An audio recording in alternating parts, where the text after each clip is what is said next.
Elisabeth Lévy, bonjour.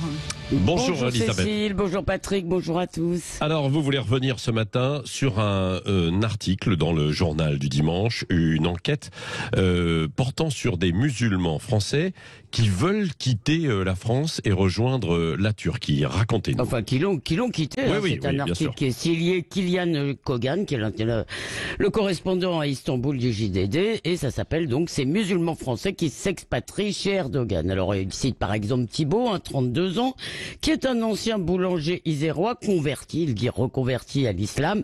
Il a quitté la France avec femme et enfants pour, je le cite, éviter l'assimilation afin que ses enfants restent musulmans toute leur vie. Il a choisi la Turquie, oui, tout de même, parce que, selon lui, la mentalité il y est plus proche de la France que d'autres pays comme le Maroc, par exemple, ou l'Égypte. On peut se refaire, visiblement, mais pas complètement.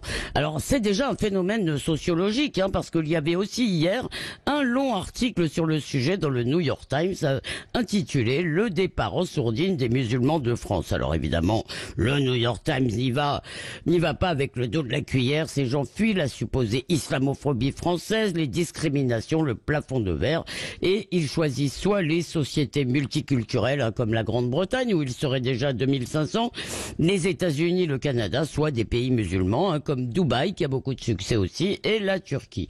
Alors ces expatriés, ils ont plus ou moins de ressentiment pour la France. Pour Mourad, ça c'est le JDD, qui prodigue d'excellents conseils d'ailleurs aux futurs arrivants attablés dans un bel hôtel de bord de mer. Eh bien, Macron, dit-il, fait la guerre aux musulmans. Et Salma, une jeune femme, est encore amère, elle, d'avoir dû enlever son voile au lycée. Et puis, il y a aussi souvent des jeunes couples qui sont, en plus de l'islam, tentés par l'aventure, parce que la Turquie, justement, c'est l'islam et Macworld associés. Ici, ça c'est ce que raconte sur YouTube, où il y a beaucoup de vidéos, Alina, une jeune femme qui est très marrante et volubile. Eh bien, elle dit, ici, on te demande pas 3 millions de papiers pour tout. Ça change la vie.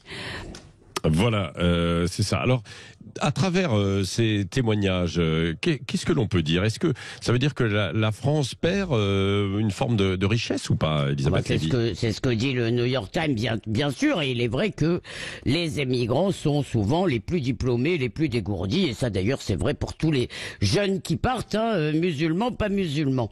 Alors maintenant je reviens au cas des musulmans. Ouais. Alors pourquoi partent-ils? Bien certains pensent, ils souffrent que l'islam soit au cœur du débat public et qu'on en parle beaucoup trop dans la campagne. Alors oui, on les comprend que ça les ennuie, mais ils devraient peut-être comprendre que l'imprégnation islamiste, même quand elle est très pacifique d'une partie des musulmans français, un gros tiers quand même, selon les enquêtes, eh bien ça inquiète beaucoup de Français parce que cela change la France, et beaucoup de Français ne veulent pas voir par exemple des footballeuses voilées, et beaucoup d'autres choses.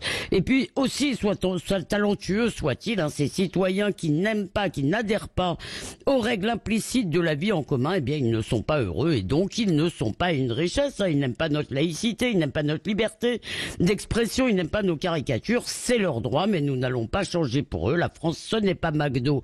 On ne vient pas comme on est, on ne ramène pas sa religion dans l'espace public. C'est notre tradition. Alors tout de même, il faut le rappeler, des millions de musulmans se sont fondus dans la masse française et ils s'en trouvent très bien. Si d'autres ne veulent pas le faire et choisissent de partir vers des cieux plus accommodants, il y en a beaucoup, eh bien bonne chance à eux. Mieux vaut une séparation raisonnable qu'une cohabitation crispée qu'on n'ose plus vraiment appeler vivre ensemble.